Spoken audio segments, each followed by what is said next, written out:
안녕하세요. 마음대로입니다. 오늘은 전문 상담교사와 임용고시에 대한 50문, 50답을 하는 시간을 가져보도록 하겠습니다.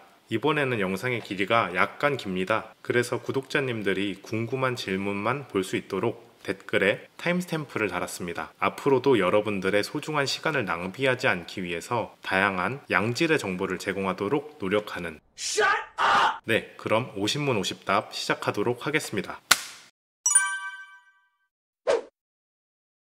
이 영상을 클릭하시는 분들이면 전문 상담교사의 역할을 대부분 알고 계실 것이라고 생각이 되는데요. 간단하게 전문 상담교사의 역할을 설명하자면 학교나 교육청에서 재직을 하면서 학생들의 부적응 및 일탈을 예방하는 교사, 조금 더 구체적으로 말을 하자면 교우관계 상담, 학습 상담, 심리검사, 집단 상담 등 다양한 영역에 걸쳐서 상담을 함으로써 학생들이 현재를 적응하는 능력과 미래를 살아가게 하는 힘을 키워주는 교사입니다. 자격증을 취득하는 방법은 크게 두 가지입니다. 첫 번째는 심리학과 관련 학과에 입학을 해서 교직이수를 하는 방법. 두 번째는 교육대학원에서 상담심리 전공으로 석사를 따는 방법이 있습니다. 모두 교육학 학점을 이수해야 하고 교생실습 1회를 다녀와야 자격증이 나옵니다. 네, 그렇습니다. 임용고시를 보지 않아도 계약직의 형태로 학교에서 일을 할 수 있고, 흔한 경우는 아니지만 사립학교의 경우에도 공개 채용을 통해서 상담교사를 채용합니다. 교육청 또한 계약직의 형태로 일할 수 있습니다. 어렵다는 것이 주관적인 개념이기 때문에 확답 드릴 수는 없겠지만 최근 들어서 경쟁률이 더 심해져는 있다고 들었습니다. 아직 학교를 다니는 후배한테 물어보니까 교직이수를 하려고 1년 더 다녀서 재수강을 하며 학점을 높이는 경우도 있다고 들었습니다. 제가 교직이수를 받을 때는 전국적으로 상담교사들을 많이 뽑지 않던 시기였지만 그럼에도 심리학과 학생들이 기본적으로 대학원 진학을 위해서 학점을 높게 받으려고 하는 경향이 있어서 그런지 경쟁이 치열했었는데요. 제가 확인한 교직이수 합격자 평균 학점은 4.3 정도 됩니다. 근데 지금은 관심이 높아졌으니까 저 때보다는 경쟁이 조금 더 치열하지 않을까 생각을 합니다. 교육대학원도 교직이수와 마찬가지로 최근 TO 영향을 많이 받아서 경쟁률이 높아졌다고 들었습니다. 대학마다 편차는 있겠지만 수도권의 경우에는 평균 10대 1 정도라고 들었습니다. 이러한 추세를 볼 때 교육대학원을 합격하기 위해서도 어느 정도의 준비는 해야 되지 않을까 생각합니다. 전국 초중고 특수학교 비교과 과목 인력 배치율입니다. 2019년 자료인데요. 전문 상담의 경우 울산이 82.3%로 가장 높은 배치율을 보이고 있습니다. 제가 아는 지인이 울산에 임용을 쳤는데 거의 1년 동안 발령이 대기된 것으로 알고 있어요. 그만큼 울산의 경우에는 전문 상담 인력이 어느 정도 포화가 되었다고 할 수 있는데요. 반면 전북의 경우에는 25.8%로 가장 낮은 배치율을 보이고 있습니다. 전국 평균적으로는 56.5%의 배치율을 보이는데 사서에 비해서는 높지만 보건이나 역량에 비해서는 낮다고 할 수 있겠습니다. 학교의 상황에 따라서 다를 것 같습니다. 일단 저의 경우에는 전문 상담교사가 없는 모교로 나갔었는데요. 제가 다닐 때만 해도 전문 상담교사 선생님이 계셨는데 순회교사로 바뀌었다고 하더라고요. 순회교사 선생님은 위클래스를 사용 안 하시고 다른 개인 상담실에 나와서 잠깐 파트타임으로 근무를 하시는 분이셨고요. 그래서 위클래스를 거의 혼자서 사용했었습니다. 혼자 근무하다 보니까 경력 있는 상담 선생님들의 지도를 받을 수 없다는 것이 좀 많이 아쉬웠지만 그만큼 뭔가 자율적으로 한번 해봐도 된다라는 분위기가 되어서 단회기 상담은 상당히 많이 진행했던 것으로 기억합니다.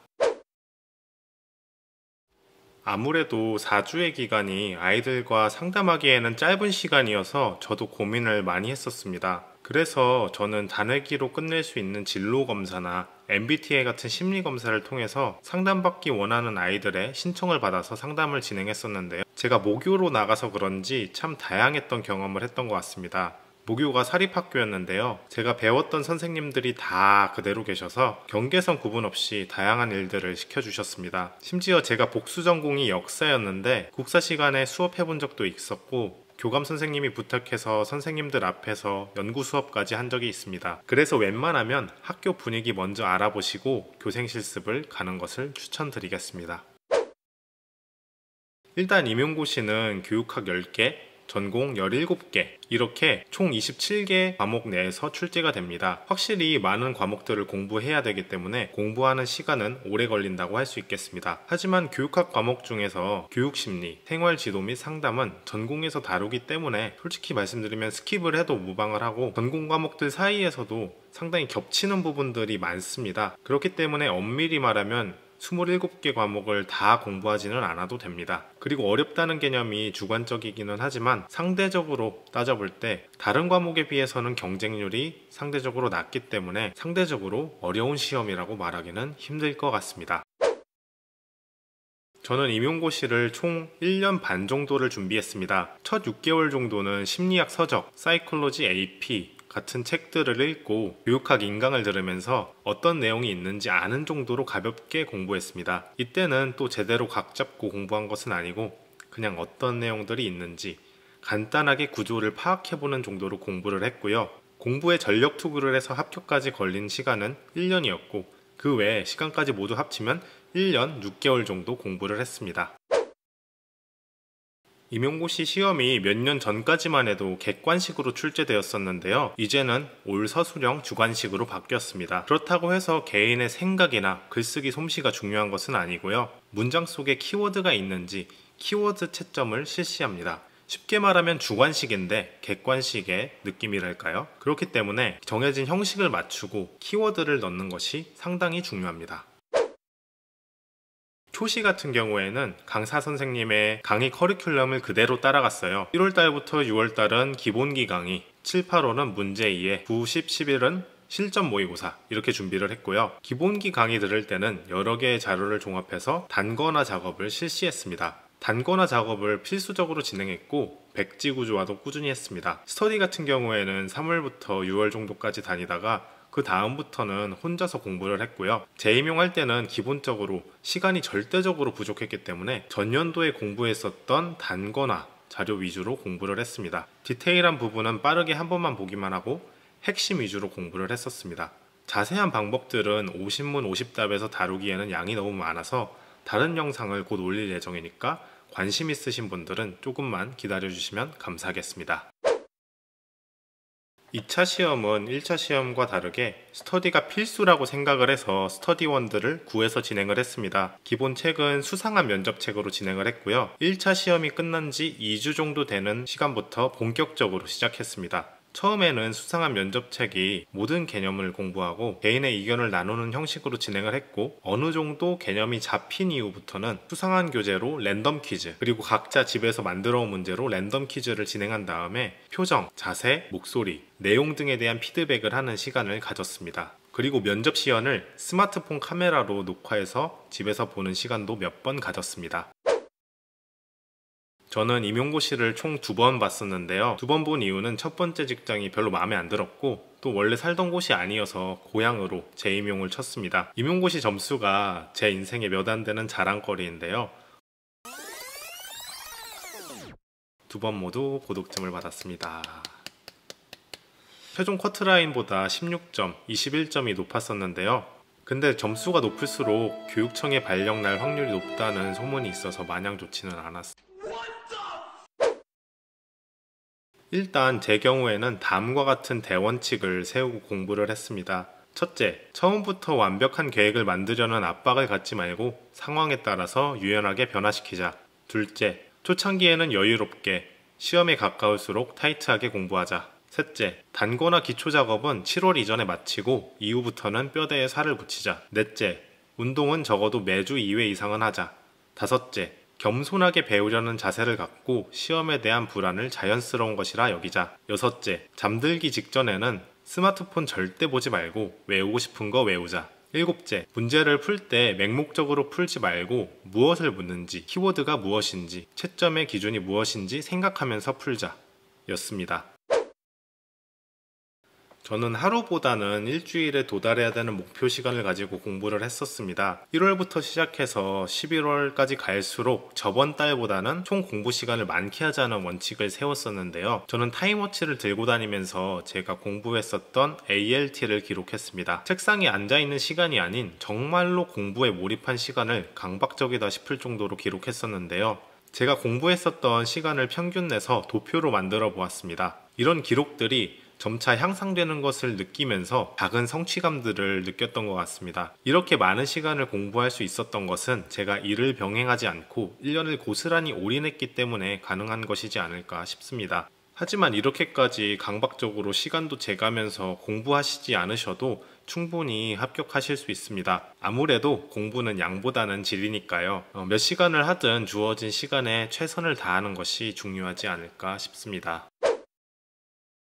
저는 9월 전까지는 일주일에 6일 공부를 하고 일요일은 항상 쉬었습니다. 물론 쉬었다고 해서 완전히 쉰 것은 아니고 일요일에도 한두 시간 정도는 간단하게 워밍업으로 공부를 했고 아침에 빨리 공부를 하고 그래 오늘은 어느 정도 했다 이런 생각이 들면 친구들을 만나거나 운동을 하거나 영화관에 가거나 노래방을 가거나 그러면서 휴식 시간을 보냈습니다. 임용고시는 마라톤과 같습니다. 보통 일반적으로 1월달 겨울부터 준비를 해서 다음해 2월달에 결과가 나오기 때문인데요. 봄이 되면 마음이 싱숭생숭하고 여름이 되면 몸이 지치고 가을이 되면 몸이 아프고 겨울이 되면 하루하루가 정신적으로 힘들기 때문에 항상 긴장하는 것이 아니라 긴장과 이완을 적절하게 반복시켜주는 것이 중요합니다.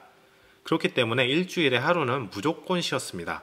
9월 달부터도 일요일에는 공부를 하기 시작했는데요. 그래도 평일에 비해서는 공부량을 절반 정도로 줄이면서 평균 4-5시간 정도 공부를 했었던 것 같습니다. 물론 11월에 다다르면 그런 거는 없죠. 일요일도 일어나면 바로 책상에 앉았습니다. 앞서 말씀드렸다시피 임용 공부는 마라톤입니다. 마라토너들도 마라톤을 달리기 전에는 평소 먹던 양보다 탄수화물을 더 많이 섭취하고 수면도 넉넉하게 가져갑니다. 저도 임용고시를 제대로 각 잡고 공부하기 전에는 충분히 놀고 휴식을 취해야 된다고 생각을 합니다. 어떻게 보면 좋았던 기억들이 원동력이 될 수 있다고 생각합니다. 그래서 시국이지만 안전한 방법으로 충분히 휴식을 취한 상태에서 시작을 하셨으면 좋겠습니다. 정말 바쁘신 분들이라고 해도 임용고시를 제대로 준비하기 전에는 하루나 이틀 정도는 푹 쉬신 다음에 시작하시면 좋을 것 같습니다. 그리고 남는 시간에 자신의 공부 스타일에 대해서 장단점을 파악해 놓는 것도 괜찮다고 생각합니다. 일종의 메타인지를 활용한 방법인데요. 저의 경우에는 임용고시에 올인할 수 있다는 점, 공부 장소가 집 주변에 여러 곳이 있다는 점 등등이 장점이었고, 단점으로는 주변에 놀거리가 많다는 점, 그리고 한 번에 오래 앉아있지 못한다는 점 등이 있습니다. 이러한 문제점을 앞으로 어떻게 극복할지 생각을 해보면서 저의 장점은 강화를 하고 단점을 보완하는 환경을 스스로 조성하려고 노력했습니다. 저는 잠 같은 경우에는 무조건 충분히 잤습니다. 많은 분들이 알고 계시지만 수면의 한 사이클이 1시간 반이어서 6시간이나 7시간 반 정도를 자려고 노력했었는데요. 웬만하면 7시간 이상 자려고 노력을 했습니다. 제가 어디서 듣기로는 공부를 할 때 6시간 미만으로 수면을 하게 되면 오히려 뇌에서 저장하는 것보다 망각되는 정보가 많다고 해서 무조건 6시간 이상은 자려고 노력했습니다. 그리고 점심을 먹고 난 다음에는 커피냅을 20분 정도 가져갔습니다. 커피냅이 피로회복에 있어서 효과가 좋다고 하더라고요. 커피냅을 하면 과부하 걸린 뇌가 재부팅된 느낌이 많이 들어서 공부 시간 중간중간에 매일 20분 정도씩 잤습니다. 이렇게 하루 평균 8시간 정도 취침했던 것 같습니다. 앞서 말씀드렸다시피 사람들은 긴장과 이완을 반복해야 오랫동안 지치지 않고 롱런할 수 있다고 생각을 했었는데요. 저는 시험 보기 2-3개월 전까지도 노는 것에는 그렇게 스트레스를 받지 않았습니다. 놀 때는 놀아야 된다고 하는 생각인데요. 그래서 공부를 하지 않는 일요일 날에는 친구들이랑 운동을 하기도 하고 PC방이나 노래방, 영화관 등등 여느 사람들과 비슷하게 스트레스를 풀었습니다. 저는 암기 수첩을 만들어서 이동하는 도중에 계속 암기를 했었어요. 임용공부법으로 많이들 백지구조화를 하시는데요. 백지구조화의 원리도 아무 인출 단서 없이 혼자서 인출해보는 연습을 하는 거잖아요. 비슷한 원리로 수첩에 단어를 하나 써놓고 그것과 관련된 개념을 머릿속으로 인출해보는 연습을 했었습니다. 개인마다 공부하는 방법이 다르겠지만 저는 간단하게 들고 다니면서 외울 수 있는 방법들을 추천합니다. 출근 시간이나 퇴근 시간에 겹쳐서 사람들도 많은데 거기서 큰 책 들고 다 진 빼버리면 하루 공부가 힘들어질 수도 있기 때문입니다. 저는 김땡님과 전땡땡님을 선택했습니다. 교육학을 공부하시는 분들은 모두 다 이렇게 언급만 해도 아실 것이라고 생각이 드는데요. 김땡님은 교육학의 모든 영역을 하나도 빼먹지 않고 다루는 디테일로 유명한 강사였고 전땡땡님은 직관적으로 이해하기 쉬운 방법으로 핵심을 다루는 것에 유명한 강사셨기 때문에 두 분이 서로 상호 보완이 될 것이라고 생각을 해서 선택을 했습니다. 결국에는 자료를 하나로 통일해야 돼서 시간이 좀 정리하는 데 오래 걸렸지만 나름 나쁘지 않은 선택이었던 것 같습니다. 지금은 많은 강사분들이 활동하신다고 들었는데요. 제가 임용고시를 준비할 때는 전문상담 임용고시 하면 대표적으로 두 분이 계셨습니다. 두 분의 강의를 모두 들었었는데 두 분 모두 전문상담 매해 1타나 2타를 번갈아 하시기 때문에 어떤 분이 강의를 듣던 크게 차이는 별로 없을 것 같고 개인의 스타일, 선호의 문제일 것 같습니다. 그렇기 때문에 먼저 미리 보기를 눌러보시고 강의 스타일을 느껴보신 다음에 맞는 강사님을 들어도 괜찮을 것 같습니다. 저 같은 경우에는 대학원이나 일을 병행하지 않은 올인이었기 때문에 상대적으로 시간이 많이 남아서 많은 양을 다루는 게 마음이 편해서 나중에는 김땡땡님의 강의를 들었습니다.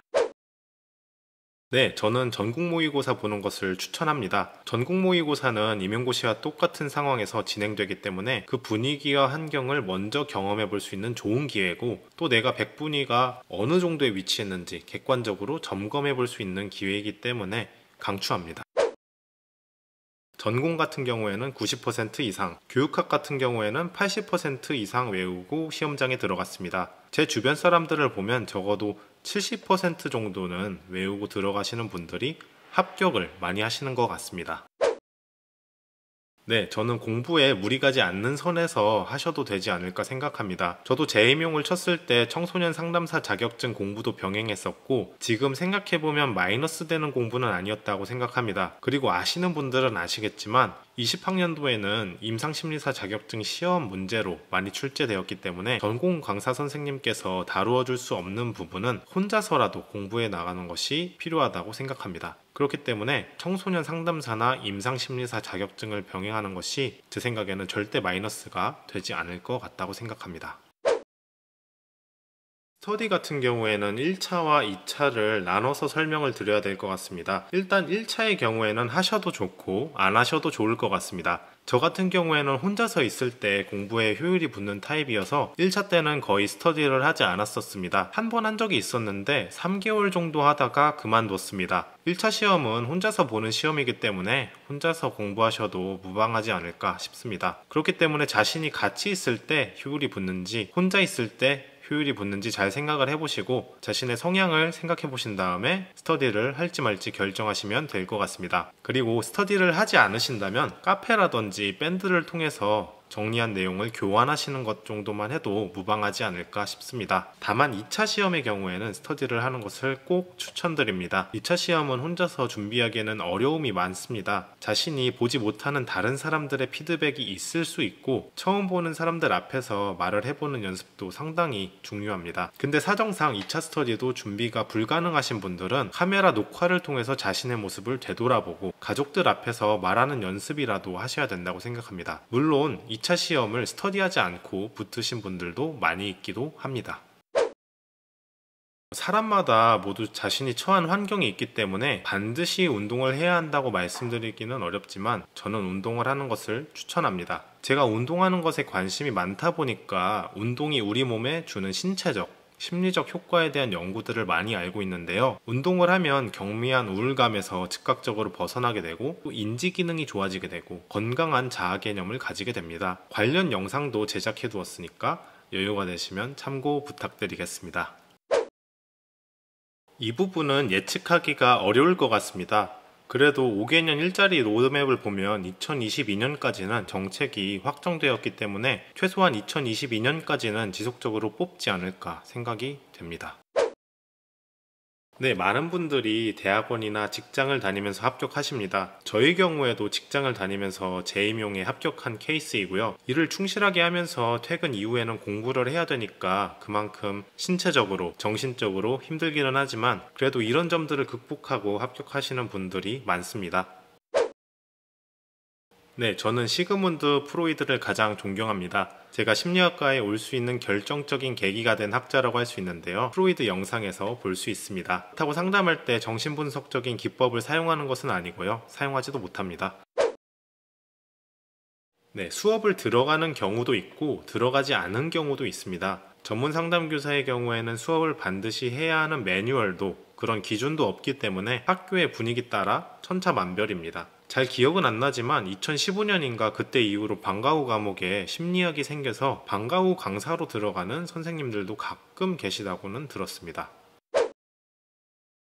제가 교사 생활을 하면서 가장 뿌듯했던 때는 어느 한 학생과 상담 회기를 마지막으로 진행했을 때인데요. 마지막 회기라서 지난 시간 동안의 상담 회기에 대해서 되돌아보는 시간을 가졌었는데요. 상담에 이르되었을 때 그 친구는 친구들 사이에서 따돌림을 당하고 있었고 또 옥상에 올라가서 자살을 하려고 시도한 적이 있었던 학생이었습니다. 하지만 상담을 지속적으로 받으면서 자신의 여러 비합리적인 사고들을 수정하려고 노력하고 그 사이에 많은 친구들을 사귀게 되었고 이제는 더 이상 학교 가는 것이 두렵지 않다는 말을 했었는데 그런 말들을 들었을 때 가장 뿌듯했습니다. 상담이 종결된 이후에도 지속적으로 연락을 하고 있는데 학생이 별탈 없이 학교를 잘 다니고 있다고 할 때마다 뿌듯한 감정이 듭니다. 마찬가지로 상담을 열심히 준비했는데 효과가 없는 경우에는 한계를 느꼈습니다. 이미 상황 자체가 압도적이고 불가항적인 경우라서 상담을 해도 별 소용이 없을 것 같은, 큰 변화가 나타나지 않을 것 같은 그런 학생들이 몇 명 있었습니다. 이 친구들을 상담했을 때는 내가 도와줄 수 있는 게 정말 없겠다, 듣는 것밖에 없겠다 라는 생각을 했었는데 그럴 때 뭔가 벽 같은 거를 많이 느꼈습니다. 그럴 때 많이 한계를 느낀 것 같습니다. 고등학생 때 위클래스 선생님이 계셨는데 그 선생님께 많은 영향을 받았습니다. 동아리 활동으로도 또래 상담사 동아리 활동도 하고 심리학 동아리 활동도 하면서 상담이나 임상 관련 직업을 갖고 싶다고 생각을 했었는데요. 교직이수에 합격한 이후부터는 상담교사로 일하고 싶다는 생각을 했습니다. 상담교사로 일하기 위해서는 정말 다양한 능력들이 필요합니다. 예를 들면 학생의 문제를 직접적으로 해결해 줄 수 있는 문제 해결력, 그리고 학생의 이야기를 들어줄 수 있는 경청 능력, 그리고 문제에 대해서 깊은 공감을 할 수 있는 공감 능력, 그리고 학생의 문제를 편견이나 차별적인 시선으로 보지 않고 있는 그대로 존중하는 능력 등등 다양한 자질이 필요하지만 최근 느끼고 있는 것 중에 하나는 학생이 조금 더 나아진 삶을 살 수 있길 바라는 진정성, 그 진심이 중요한 것 같습니다. 학생들도 머리가 있기 때문에 자신을 업무적으로 대하는 선생님들은 금방 알게 됩니다. 그렇기 때문에 심리적으로 도움이 필요한 학생들을 대할 때는 진정성 있게 대하려고 합니다. 일단 교과교사나 비교과교사나 같은 교육 공무원이기 때문에 본봉 같은 경우에는 동일하게 받지만 상담교사 같은 경우에는 수업을 하지 않는 경우도 있고 담임도 맡지 않는 경우가 있기 때문에 방과 후 수당이나 담임 수당 같은 추가 수당은 받지 않습니다. 대신 전문 상담교사의 수당이 따로 있고요. 그래서 일반 교과교사들에 비해서는 월급을 다르게 받습니다. 개인적인 경험으로는 10명의 내담자 학생이 오면 5명은 조금이라도 좋아졌고 3명은 더 이상 증상을 호소하지 않을 정도로 좋아졌었고요. 하지만 나머지 2명 같은 경우에는 효과가 거의 없었습니다. 비율로 따지면 10명 중에 8명에게는 상담이 플러스 효과가 있었는데요. 상담이 효과가 있다는 것은 연구 자료로도 입증이 됩니다. 펜실베니아 대학교 마틴 셀리그만 교수에 따르면 상담을 하며 얻는 효과가 정신과 약물 처방을 받으면서 상담하는 것과 크게 다르지 않다고 하고요. 상담을 통해서 뇌의 교조에 변화가 나타남을 보고한 논문들도 많습니다. 상담을 받으면서 세로토닌의 수용체를 늘릴 수도 있고 뇌의 연결성 같은 것들을 증진시켜서 우울증을 저하시켜주고 정신적인 것들을 넘어서 섬유 근육통과 같은 육체적 통증에도 효과가 있다고 하네요. 이외에도 정말 많은 연구들이 상담의 효과성을 입증해 줍니다. 생각하기 나름이라고 생각합니다. 학교로 가면 방학이 있기 때문에 교육청보다는 조금 더 나은 워라밸을 가질 수 있지만 혼자서 일을 배워야 한다는 단점이 있고 교육청으로 가면 방학은 없지만 다른 선생님들에게 배울 수 있는 기회가 생깁니다. 저는 학교로 가는 것을 기본적으로 상담자는 내담자와 이중관계를 맺으면 안 되기 때문에 기본적으로 알려주지 않으려고 하지만 자살을 시도한 경험이 있다든지 충동적인 경향이 있다든지 하면은 번호를 알려줍니다. 저는 CBT라고 불리는 인지행동치료를 주로 사용합니다. CBT는 모든 현상에 실체가 없고 개인의 해석에 따라서 실체가 달라진다고 보는 해석학적 철학부터 시작을 하는데요. 쉽게 설명하자면 여러분이 사막에 실종당한 상태에서 물통을 확인해 보니까 물이 반이 들어가 있습니다. 물이 반이나 있네 라고 생각한 사람과 물이 반밖에 없네 라고 생각한 사람들은 다른 감정을 느끼게 되겠죠. 전자는 행복감과 희망감을 느낄 수 있을 것이고, 후자는 우울감과 좌절감을 느낄 수 있을 것입니다. 상담은 여기서 물을 채워주는 역할을 하지는 못합니다. 하지만 물에 대한 생각의 변화는 이끌어낼 수 있습니다. 그 변화 하나로 개인이 지각하는 환경이 달라지기 때문에 적응적인 행동이 나타날 수 있다는 것인데요. CBT가 가장 과학적으로 증명할 수 있는 방법이기도 하고 가장 효과가 있는 방법이기 때문에 CBT를 사용합니다. 청소년 상담사 자격증이나 산업인력공단 임상심리사 자격증에 많이 도전하시는 것 같습니다. 저 같은 경우에는 스포츠심리 상담사 자격증에 도전을 하고 있는데, 도전 영상을 편집해서 올릴 계획입니다. 제 체감상 제가 교생 실습을 나갔을 때만 해도 상담받는 것에 대해서 알려지는 것을 대부분 꺼려 했었습니다. 물론 그러한 경향이 완전히 없어진 것은 아닌데요. 그래도 최근에는 어느 정도 이해하는 문화가 생긴 것 같기도 합니다. 우원재라든지 빈첸같이 심리적인 문제가 있지만 아이들의 우상이 될 수 있는 연예인들이 많이 생겨서 그래도 예전보다는 상담받는 것에 대한 인식이 변화한 것 같습니다. 물론 여전히 많은 아이들이 학교에서 상담받는 게 눈치 보여서 윗센터로 가는 경우가 많기는 합니다. 제가 생각하는 장점은 첫째, 나이가 들수록 역량을 쌓을 수 있다는 점입니다. 상담하시는 분들은 모두 공감하겠지만 상담 계열은 나이가 들면 들수록 푹 익어가는 분야라고 생각을 합니다. 물론 개인의 노력에 따라서 다르겠지만 마음만 먹으면 나이가 들어서도 계속 커리어를 쌓아 나갈 수 있습니다. 둘째, 학교에서 개인실을 사용할 수 있다는 것입니다. 상담은 학생들의 개인정보 보호를 위해서 다른 교실과 다르게 상담실을 분리해서 사용하는데요. 그렇기 때문에 교무실에 있지 않고 윗클래스에서 상주하게 됩니다. 자율성이 보장이 된다고 할 수 있겠습니다. 셋째, 지속적으로 발전할 수 있다는 점입니다. 상담교사로 연수, 슈퍼비전 등을 받으면서 꾸준하게 성장을 할 수가 있습니다. 매슬로우에 따르면 인간은 이식주가 어느 정도 충족이 되면 자아 실현 욕구라는 것이 생기는데, 이를 추구하기에 좋은 직업이지 않을까 생각이 듭니다. 아직 단점에 대해서는 크게 느껴본 적이 없는데요. 굳이 뽑아보자면 첫째, 정서적인 번아웃이 올 수 있습니다. 예전에 연이어서 5명의 학생을 상담한 적이 있는데 정말 힘들었었던 경험이 있습니다. 기본적으로 상담자는 말을 많이 하는 위치가 아니라 말을 들어주는 위치이기 때문에 말을 많이 듣고 집중해야 했었는데요. 이 과정 속에서 자신도 모르게 번아웃이 올 수 있게 됩니다. 둘째, 일과 생활의 경계가 없어질 수도 있습니다. 이것은 제 사례가 아니고 제 주변 선생님의 사례인데요. 상담을 받던 학생 중 한 명이 한강대교에 가서 새벽에 전화가 온 거예요. 자살하고 싶다고. 그때 이후부터 선생님이 새벽이나 밤 늦게 전화가 걸려오면 심장이 두근거려서 일상적인 생활을 하지 못하셨다고 하셨어요. 그래서 일상과 선이 불분명해지는 경험이 있을 수 있는데, 그게 단점이라고 하면 단점일 수도 있겠습니다. 하지만 이러한 점들을 다 커버하고도 남는 좋은 장점들이 있다고 생각합니다. 상담교사가 되고 싶다는 것 자체가 다른 사람들의 이야기를 경청하고 약자에 대해서 관심을 가지는 분들이라고 생각합니다. 이런 분들은 누구나 다 하셔도 되지 않을까 생각합니다. 혹시 내가 심리적인 문제가 있어서 누굴 감히 도울 수 있을까 고민이 돼서 상담교사 도전하기 망설여지는 분이 있으시면 일단 해보시는 것을 추천합니다. 개인적인 생각으로는 너무 완벽한 사람보다 어느 정도 심리적인 문제를 겪은 적이 있고 그것을 훌륭하게 극복해낸 사람이 상담교사를 하면 더 좋을 것 같다는 생각을 합니다. 그 헬스하는 사람들끼리 인자 강의 헬스 트레이너가 되면 PT 받는 사람이 다칠 수 있다는 말이 있습니다. 인간 자체가 강한 사람, 즉 신체적으로 완벽한 사람이 트레이너가 되면 자신이 운동하던 방식으로 회원들을 똑같이 가르치게 되고, 무리한 방식으로 진행을 하다가 트레이니가 오히려 부상을 입게 될 수 있다는 것이죠. 마음 근육의 원리도 비슷한 원리로 키워야 된다고 생각합니다. 기본적으로 삶이 주는 풍파에 어느 정도 흔들려보고 그것을 극복해본 사람들이 상담교사가 되면 좋을 것 같다는 생각입니다. 미국의 임상심리학자 마셜 로젠버그가 쓴 비폭력 대화가 가장 기억에 남습니다. 비폭력 대화는 타인에게도 자신에게도 폭력적이지 않은 방법으로 소통하는 방법을 알려주는 책인데요. 다른 책들과는 다르게 방법을 상당히 구체적으로 설명을 해줘서 혼자서도 충분히 연습해 볼 수 있는 책이라고 생각합니다. 조만간 책 리뷰 컨텐츠도 제작 예정입니다. 사회가 빠르게 변해가고 그에 따라 학생들이 다양한 요구들이 생기는데요. 그렇기 때문에 교사가 되어서도 자기 개발을 하는 것이 상당히 중요합니다. 개인적으로 스포츠를 좋아해서 나중에 체육계 학생들을 지도해보고 싶은 생각이 있는데, 이를 위해서 스포츠 심리상담사 자격증 취득을 준비하고 있고 대한축구협회 지도자 자격증도 준비를 해보고 있습니다.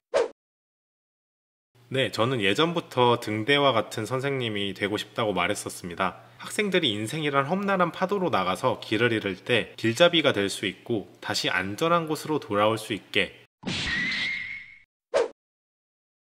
네, 지금까지 49문제를 혼자서 자문자답을 해봤는데요. 혼자 질문하고 혼자 대답했던 것이기 때문에 마랑이님들이 궁금했던 것들이 모두 해소되지 않을 것 같아서요. 궁금한 질문이 있다면 메일이나 댓글을 통해서 질문을 남겨주시면 제가 답변을 드리도록 하겠습니다.